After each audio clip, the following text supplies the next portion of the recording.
Hi every one. ராசியை மையமாக வைத்து ஒவ்வொரு ராசியின் குணநலன்கள் என்ன, பொதுவான சுபாவங்கள் என்ன என்பதை இந்த காணொளிகளில் நாம் பார்த்து கொண்டிருக்கிறோம். இந்த பதிவில் நாம் மகர ராசியை எடுத்துள்ளோம். எங்கள் வீட்டில் ஒரு குழந்தை மகர ராசியில் இருந்தாலோ அல்லது எனக்கு வரப்போகக்கூடிய அந்த வாழ்க்கை துணைவரோ லைஃப் பார்ட்னரோ ஒருவேளை மகர ராசி நபராக இருந்தால் நாம் எவ்வாறு அவர்களை கையாள்வதன் மூலம் ஒரு நல்ல ரிசல்ட்டை நாம் அடைய முடியும், ஒரு மேன்மையை நாமும் அடைய முடியும், அவர்களிடமும் ஒரு நல்ல ரிசல்ட்டை கொண்டு வர முடியும் போன்ற அனைத்து விவரங்களும் இந்த பதிவில் மிகவும் விளக்கமாக கொடுத்துள்ளோம்.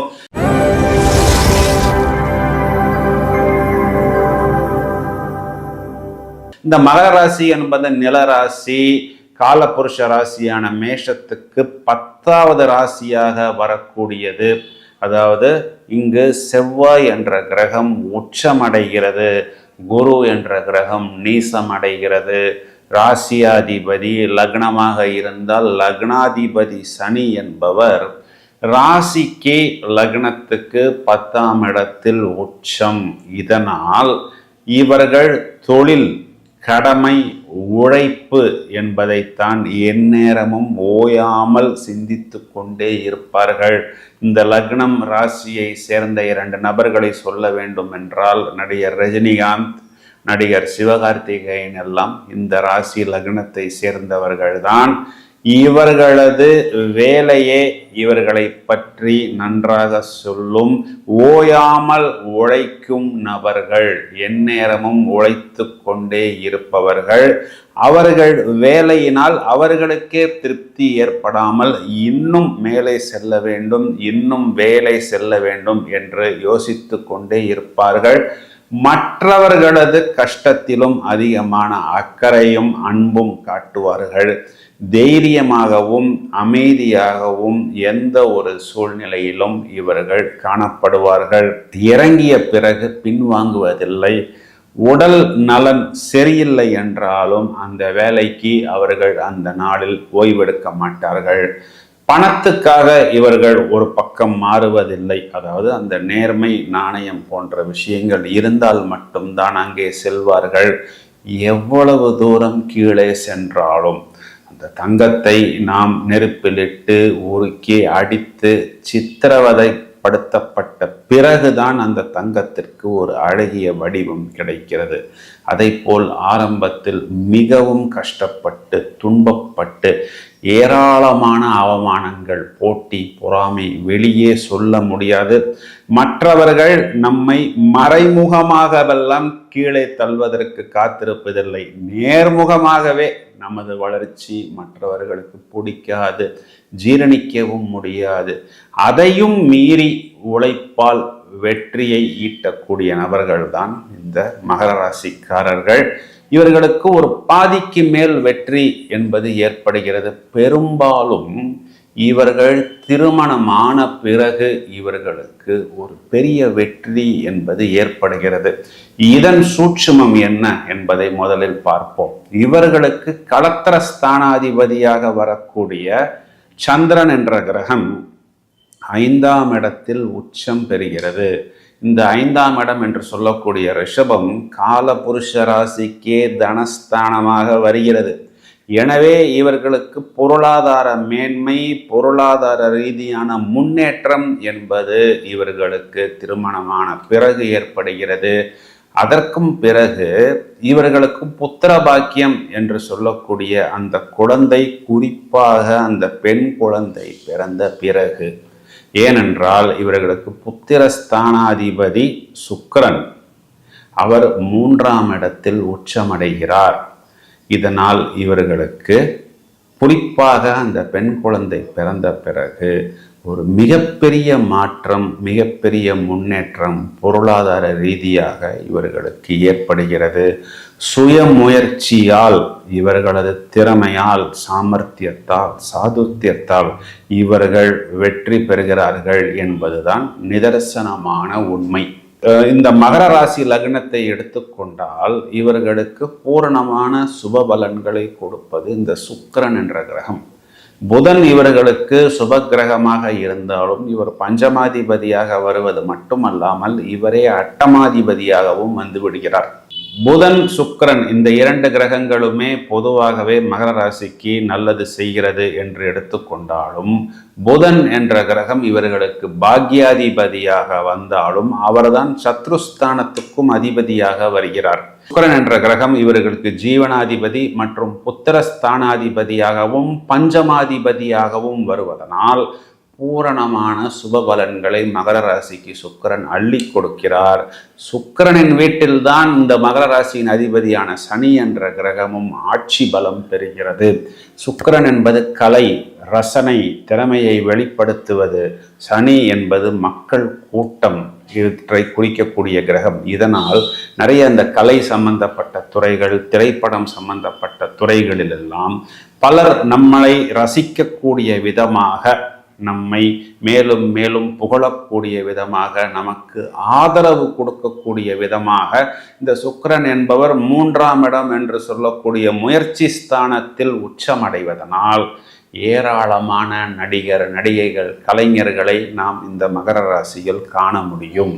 மேலும் இவர்களுக்கு சுக்கிரன் என்ற கிரகம் மட்டுமே பூரணமான சுப பலன்களை கொடுக்கும். இந்த சுக்கிரன் என்பவர் களத்திரக்காரகனாகவும் வருவதனால் நான் ஏற்கனவே சொன்னது போல் திருமண வாழ்வில் இவர்கள் நல்ல ஒரு வெற்றியை அடைவார்கள். அதுவரை இவர்களுக்கு கடும் சோதனை, பொருளாதார ரீதியாக ரொம்பவும் ஏற்ற இறக்கமான சூழ்நிலை என்பது காணப்படும். திருமணத்துக்கு பிறகு இவர்கள் slow and steady wins the race என்று சொல்வது போல் இவர்களது உழைப்புக்கு அப்பொழுதுதான் அதிகமான சன்மானம் என்பது கிடைக்கும். பல அவமானங்களை சந்தித்த பிறகு கிடைக்கக்கூடிய வெற்றி என்பதுதான் மகர ராசிக்காரர்களுக்கு உண்டான வெற்றி. ராசியில் குரு என்ப கிரகம் நீசமடைகிறது என்பதனால் தனத்திற்கு போராட்டம். சரிங்க சார், இந்த குரு என்பவர் இவர்களுக்கு சகோதர ஸ்தானத்துக்கு அதிபதி என்பதாலும் இவர்கள் தங்களது சகோதரர்கள் மூலமாகவும் நிறைய விரயங்களை ஏற்க வேண்டிய ஒரு சூழ்நிலையில் வந்து மாட்டிக்கொள்கிறார்கள். அவ்வாறு மாட்டிக்கொண்ட பிறகும் அதே ராசியில் சகோதரக்காரகன் செவ்வாய் உச்சம் என்பதனால் இவர்களது சகோதரர்களின் மேலான போக்குத்தான் அதிகமாக இவர்களது குடும்பத்தில் காணப்படுகிறது. இவர்களுக்கு பெற்றோர்கள் என்று எடுத்துக்கொள்ளும் பொழுது சூரியன் என்பவர் பித்ருக்காரகன் 4ஆம் வீட்டில் உச்சமடைவதனால் இவர்களது வீட்டில் பொதுவாகவே இவர்களுடைய அப்பாக்களின் டாமினேஷன் அதிகமாக இருக்கும். இவர்களுக்கு சூரியன் சத்ரு கிரகம் என்பதனால் கொஞ்சம் அப்பாவோட இவர்களுடைய அந்த ரிலேஷன்ஷிப் என்பது கம்மியாகத்தான் இருக்கும். நிறைய மகர ராசிக்காரர்கள் நேர்முகமாக அப்பாக்களிடம் பேசுவதில்லை. அம்மாக்கள் மூலமாகத்தான் அப்பாவிடம் ஏதாவது ஒரு விஷயத்தை சொல்வார்கள் அல்லது ஏதாவது ஒரு யாசகத்தை பெறுவார்கள். இதே பித்ரு காரகன் சூரியன் 10ஆம் வீடு என்று சொல்லக்கூடிய ஜீவனத்தில் நீசம் பெறுவதனால் இவர்கள் தந்தையை விட்டு தனியாக வந்த பிறகு, ஒரு தொழில் ஆரம்பித்த பிறகு இவர்கள் தொழிலில் நல்ல வெற்றியை பெறுகிறார்கள் என்பதுதான் நிதர்சனமான உண்மை.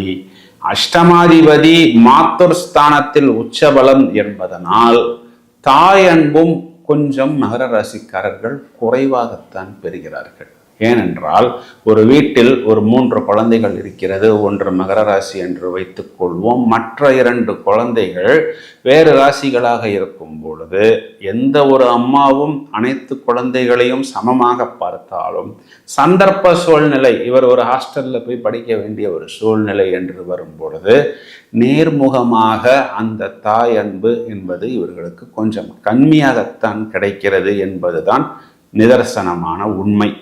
இவர்கள் தங்களை முதன்மைப்படுத்தி கொள்வதற்கு மிகவும் சுறுசுறுப்பாக செயல்படுவார்கள். நிறைய பேருக்கு இந்த ஆரம்ப கல்வியில் தடை. ஏனென்றால் 2ஆம் வீட்டுக்கும் அதிபதியாகவே சனி பகவான் வருகிறார்.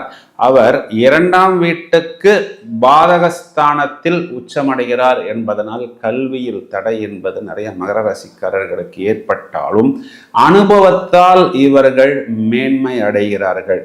These people are very humble, down to earth, career orient people, இவர்களை வைத்துத்தான் பலருக்கு முன்னேற்றம் மேன்மை என்பது ஏற்படும். ஏனென்றால் இந்த ராசியின் சுபாவம், இந்த லக்னத்தின் சுபாவம் சனி என்பவர் கடுமையான உடல் உழைப்பை வெளிப்படுத்தக்கூடியவர். அவர் ஒரு பெரிய எம்டியாக இருந்தாலும் ஒரு ஆஃபீஸ் பாய் அன்று வரவில்லை என்றால் களத்தில் இறங்கி இவரே ஆஃபீஸ் பாயாக வேலையும் இவர்கள் செய்வார்கள். Very reliable, caring. இந்த சனி என்ற கிரகத்தின் சுபாவமே அனைவரையும் அரவணைத்துக் கொள்வது, அனைவருக்கும் தங்களால் என்ன ஒரு அன்பையும் காதலையும் வெளிப்படுத்த முடியுமோ அந்த அளவுக்கு வெளிப்படுத்தக்கூடிய அமைப்பு என்பதுதான் இந்த ராசிக்காரர்களின் தனித்துவம். These people are very very practical, helping nature இவர்களிடம் உண்டு. ஒரு நல்ல ஸ்டேட்டஸுக்கு வருவார்கள். கேரியர் ஓரியன்ட் பீப்புள், விஸ்வரூப வெற்றி என்பது இவர்களுக்கு பின்னாளில் கண்டிப்பாக ஏற்படும் என்பதுதான் நிதர்சனமான உண்மை. மேலும் நிறைய மகர ராசிக்காரர்களுக்கு பொதுவாகவே இந்த காதல் திருமணம், கலப்பு திருமணம், கலப்பு இனம், இதன் மூலம் புத்திரபாக்கியத்தில் ஈடுபாடு என்பது அதிகமாக இருக்கும். இவர்களை எவர் எங்கே அவமானப்படுத்துகிறார்களோ கண்டிப்பாக அங்கே அவர்கள் முன் இவர்கள் வாழ்ந்து காட்டுவார்கள். அதாவது இவர்கள் பயணித்துக் கொண்டிருக்கும் பொழுது இவர்களுக்கு ஒரு டேர்னிங் பாயிண்ட் என்பது கண்டிப்பாக கிடைக்கும். அந்த டேர்னிங் பாயிண்டை பிடித்து நன்றாக யோசித்த பிறகு இவர்களே வருத்தி கொள்வார்கள். இந்த கிரகத்தின் சுபாவமே அவ்வாறுதான். இவர்களுடைய செயல்கள் எந்த நேரத்திலும் எந்த ஒரு கீழ்நிலைக்கும் போவதற்கு இவர்கள் தயங்க மாட்டார்கள். அவ்வாறு கீழ்நிலைக்கு போய் தங்களை மேலும் மேலும் வருத்தி கொண்டு இவர்கள் தொழில் அல்லது துறை சம்பந்தப்பட்ட விஷயங்களில், அது அரசாங்கமாக இருந்தாலும் சரி, வியாபாரமாக இருந்தாலும் சரி, எவ்வளவு சவால்கள் வந்தாலும் எதிர்ப்புகள் வந்தாலும் அனைத்து துன்பங்களையும் சந்தித்த பிறகு, பல அவமானத்தையும் தாங்கிய பிறகு இவர்கள் ஒரு மிகப்பெரிய உயர்வு அடைவார்கள். கடமையை கச்சிதமாக நடத்துவார்கள். மிகவும் வைராக்கியம் நிறைந்த இவர்களுக்கு பெரும்பாலும் நல்ல ஒரு தேஜஸ் நிரம்பிய ஒரு மகாலட்சுமி கடாட்சம் பொருந்திய ஒரு வாழ்க்கை துணைவர் கிடைப்பார்கள். சிரித்து கொண்டே இவர்கள் ஜெயிக்கக்கூடிய அமைப்பு உண்டு. சில நேரம் இவர்களை பார்க்கும் பொழுது கொஞ்சம் ஸ்லோவாகவும் லெத்தார்ஜிக்காகவும் இருப்பது போல் தெரியும்.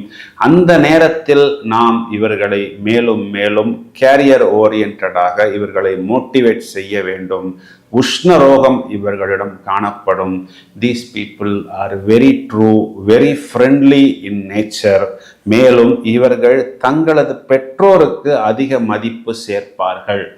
அதாவது இந்த நபரின் தந்தை நான், இந்த நபரின் தாய் நான், இவர்தான் இந்த மகர ராசிக்காரரின் தந்தை என்று அடையாளம் சொல்லக்கூடிய அளவுக்கு பெற்றோர்களுக்கு நல்ல மதிப்பை இவர்கள் ஏற்பார்கள்.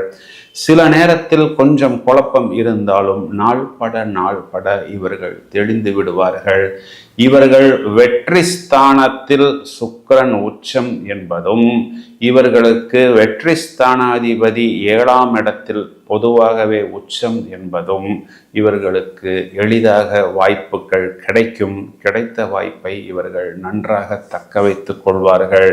மேலும் இவர்களுக்கு சுகஸ்தானாதிபதி ராசியில் உச்சம் என்பதும் இவரே லாபஸ்தானத்துக்கும் அதிபதியாக வருவதாலும் நிறைய சொத்துக்கள் வாங்கக்கூடிய அமைப்பு, அந்த சொத்துக்களை அடுத்த தலைமுறைக்கு எடுத்து செல்லக்கூடிய அமைப்பு என்பது மகர ராசிக்காரர்களுக்கு அதிகமாக காணப்படும்.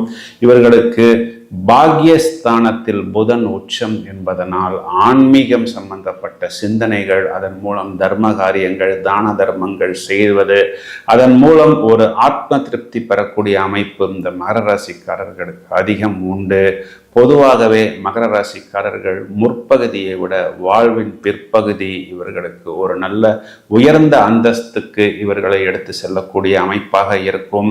இவர்கள் வழிபட வேண்டிய தெய்வம் மகாவிஷ்ணு, மகாலட்சுமி. இவர்கள் அணிய வேண்டிய ரத்தினம் என்பது வைரம். அதன் பிறகு தேவைப்பட்டால் இவர்கள் மரகத பச்சை என்ற ஒரு ரத்தினத்தையும் அணிந்து கொள்ளலாம். இவர்கள் உபயோகிக்க வேண்டிய லக்கி கலர்ஸ் என்றால் ஒயிட், அதற்கு பிறகு கிரீன் அண்ட் ப்ளூ. இந்த இந்த 2 வண்ணங்களையும் அவர்கள் உபயோகிக்கலாம். நண்பர்களே, இந்த பதிவை உங்களது நட்புகளுக்கும் உறவினர்களுக்கும் ஷேர் செய்யுங்கள். மேலும் பல அரிய தகவல்கள் தயாராகி கொண்டிருக்கிறது. தொடர்ந்து இணைப்பில் இருங்கள். Thank you friends.